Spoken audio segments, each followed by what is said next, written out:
Chers amis, chers auditeurs, bonjour. Monique Nakache à l'antenne pour Paris Culture et Spectacle. Alors, aujourd'hui, nous allons parler de bien-être. Et à ce titre, je vais donner la parole à Olivier. Bonjour Olivier de Sins. Vous allez parler de tout ça, nous mettre à l'aise et nous apporter des moments de bonheur. Et si vous vous présentiez d'emblée? Alors, écoutez, voilà, je suis Olivier Benoît. Benoît est mon nom.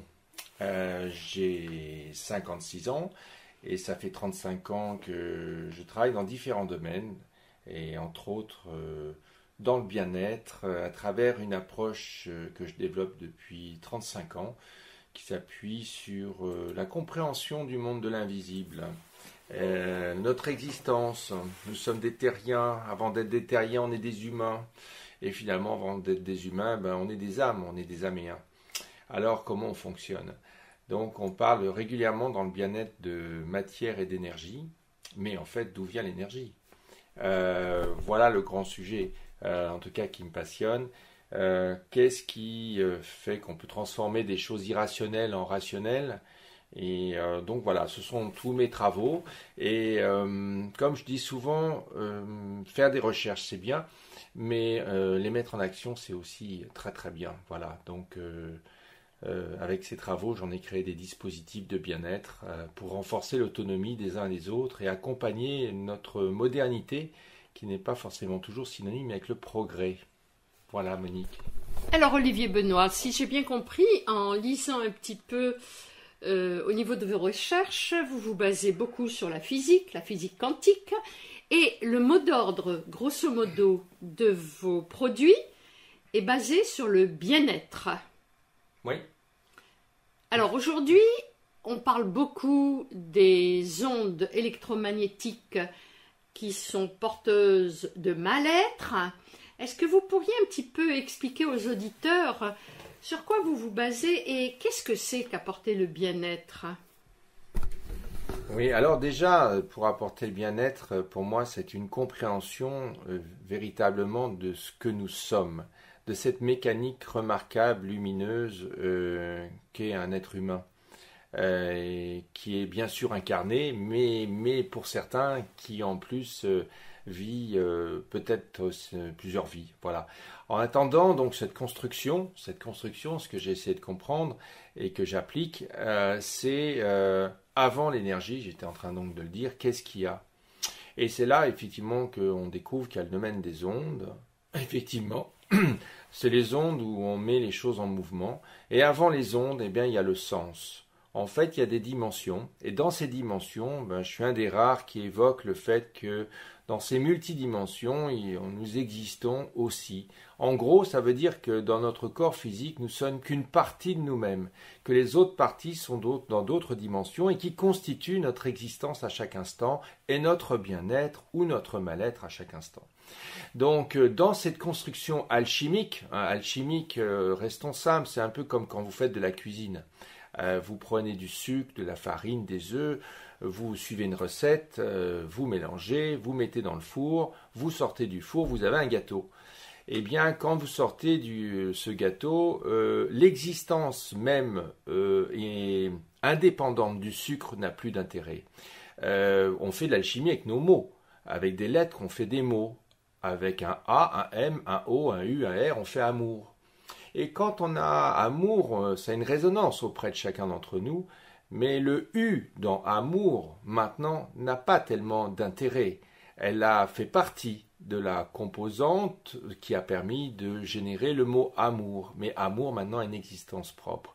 Donc en fait, comprenons quelle est notre construction alchimique qui au bout du compte crée Monique ou crée Olivier.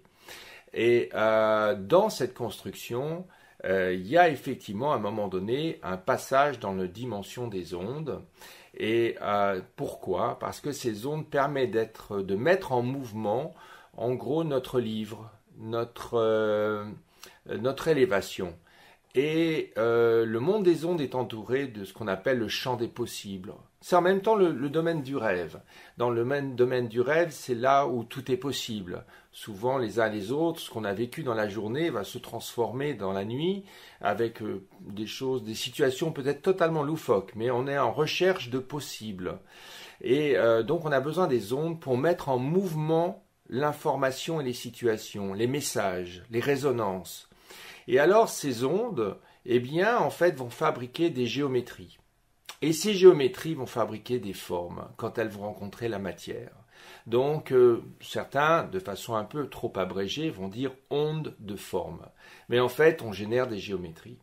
Donc, les ondes sont excessivement importantes puisqu'elles sont avant les pratiques énergétiques finalement, et le domaine de l'énergie n'est pas du tout ce qu'on pourrait penser, c'est-à-dire une pile. Non, c'est le lieu où on crée la forme et on maintient la forme. D'ailleurs, souvent, on pourrait dire le matin, ah, je me sens en forme, ou pas très en forme aujourd'hui. C'est assez drôle comme expression, Monique. Et ça fait un peu penser au film de Luc Besson, Lucie, qui doit tenir sa forme, voilà. On la tient. D'ailleurs, quand on n'est pas très en forme, on a les cheveux qui s'aplatissent. Donc c'est très étonnant tout ça. Et pour rester simple, donc le domaine des ondes ont beaucoup de caractéristiques. Et il y a une direction. Elle peut aller de gauche à droite, elle peut aller devant, derrière. Elle a une forme, elle peut être en sinusoïde, elle peut être en carré, elle peut être en dents de scie. Il y a une intensité, c'est une amplitude, il y a une vitesse, on appelle ça une fréquence. Et en fait, l'onde tourne sur elle-même. Et on appelle ça le champ de torsion ou le spin. Et pour rester simple, pas du tout technique, eh bien, si elle tourne dans un sens, c'est bien pour notre physiologie. Si elle tourne dans un autre sens, eh ben, c'est pas terrible. Et beaucoup des ondes générées par les machines, eh bien, en fait, tournent comme on appelle de façon lévogir, de façon anti-horaire. Et elles nous demandent un effort. Et cet effort peut nous faire finalement des fatigues et nous descendre nos tolérances. Et on deviendra de ce fait allergique.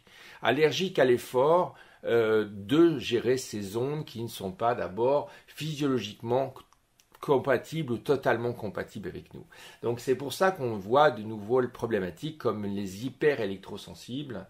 Et c'est vrai que les objets connectés, c'est vrai que transformer les courants électriques en antennes, comme avec les systèmes Linky, qui transportent l'information dans les courants électriques, qu'on appelle aussi le CPL pour certains qui s'intéressent au sujet, mais le 4G, le 5G, le Wi-Fi et plein d'autres choses encore fait un bruit assez important que nous devons traiter, nettoyer pour effectivement tenter de ne pas être agressés et subir des modifications.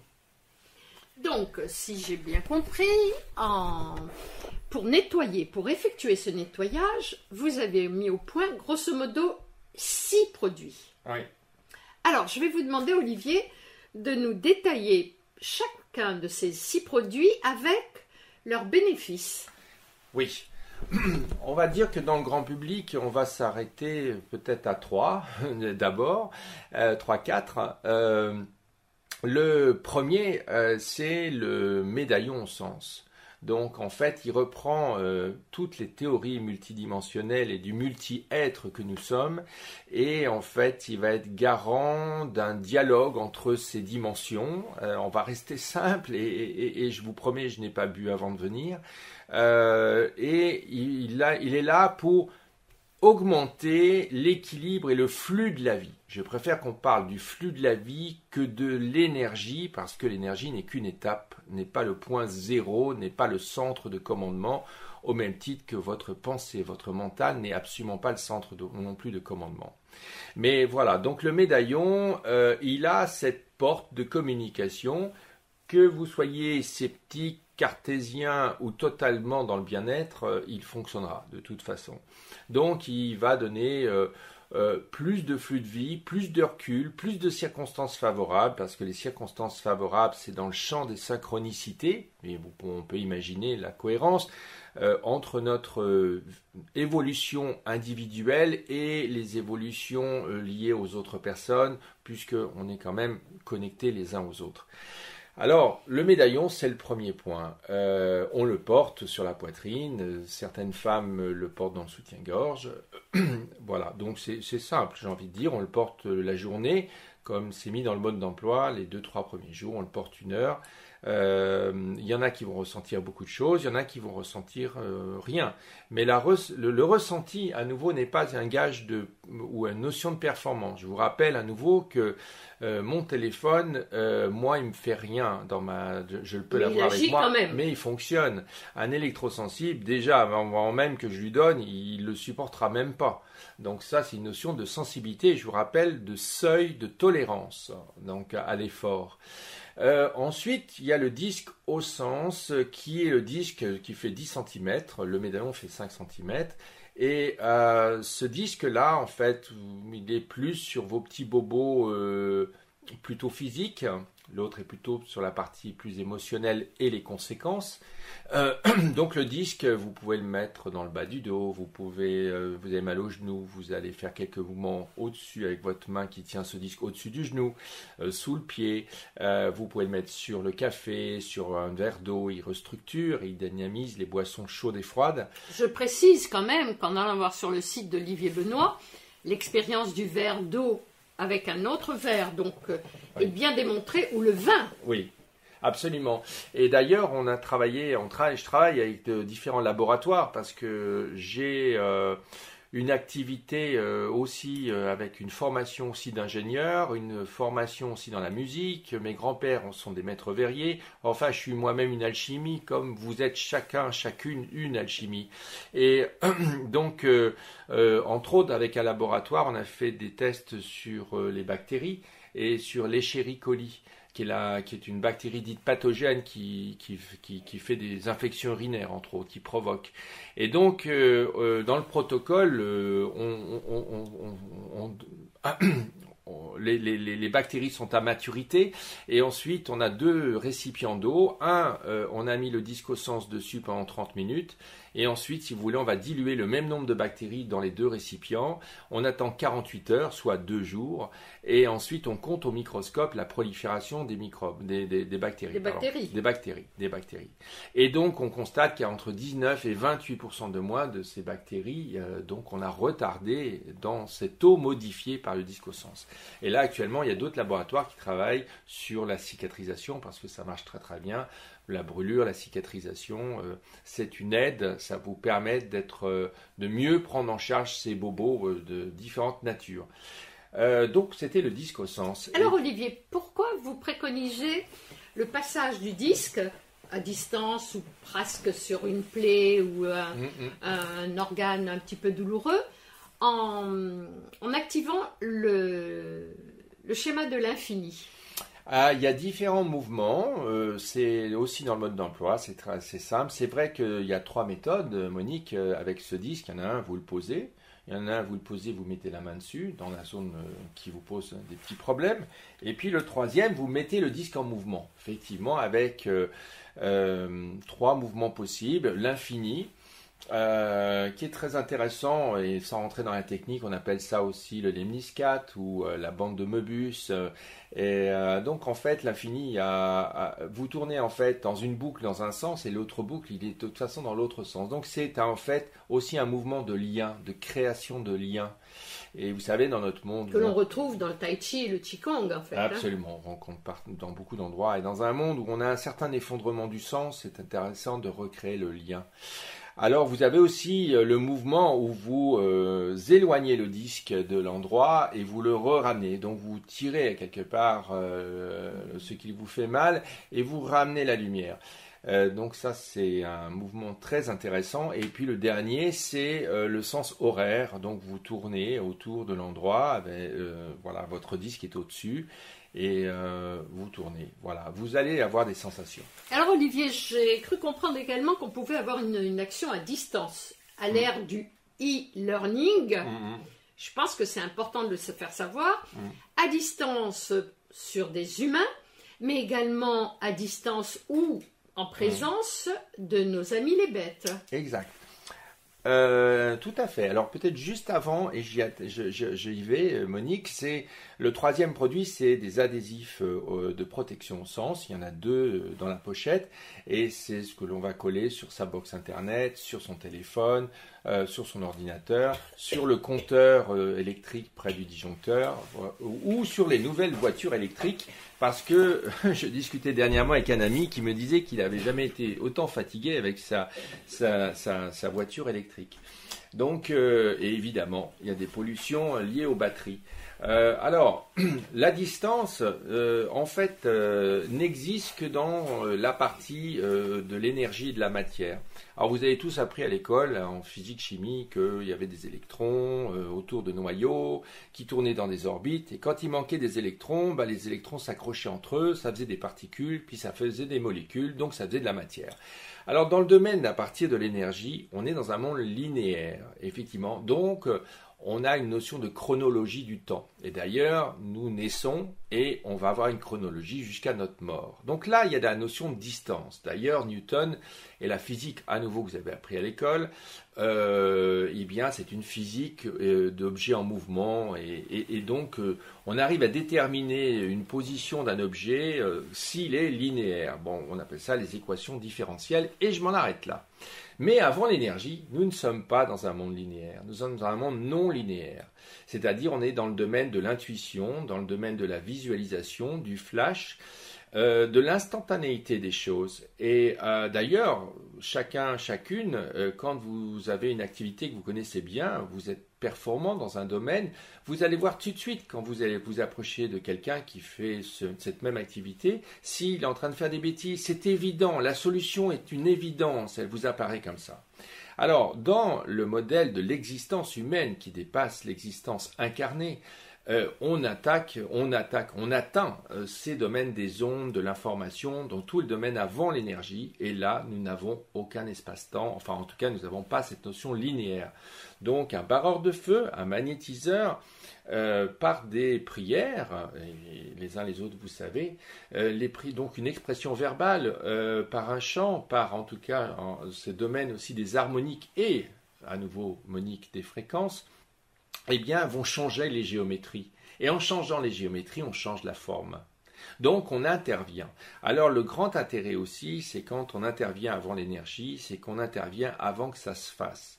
Parce que le futur est avant le présent. Et là, je ne vais pas m'étendre aujourd'hui dans cette interview. Sinon, vous allez leur faire peur. Sinon, je vais leur faire peur. Mais simplement, ça va vous expliquer que certains barreurs de feu, et aujourd'hui, ils ont leur place dans beaucoup d'hôpitaux, eh bien, peuvent intervenir par le téléphone et ces hôpitaux les acceptent maintenant, ces personnes. On reconnaît l'efficacité parce qu'ils interviennent dans un monde où il n'y a pas de temps, en fait, donc de distance.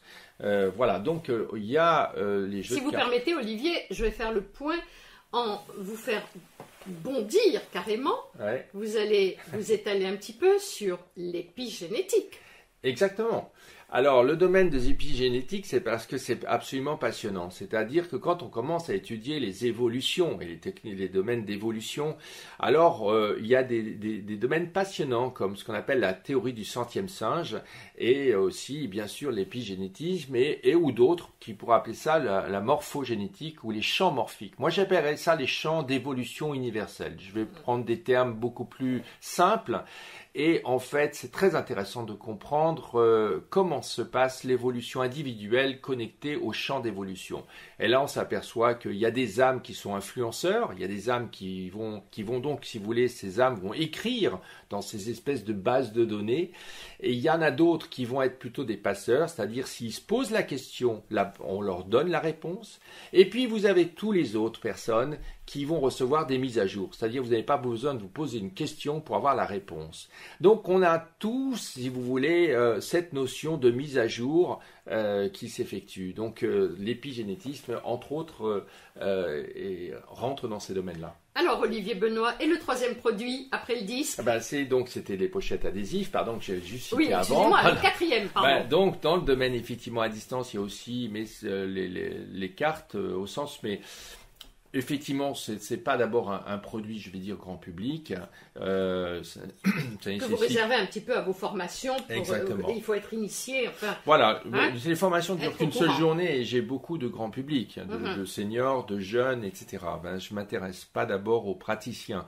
Mais quand même, on va dire, le produit qui peut aussi intéresser, c'est la stèle au sens, c'est-à-dire c'est un disque de 31 cm qui est en fait vertical sur un socle et qui est plutôt pour les lieux de vie, son salon, sa salle d'attente, son lieu de bureau, voilà. Donc il rayonne lui sur. Doit-on parler de rapprochement au feng shui?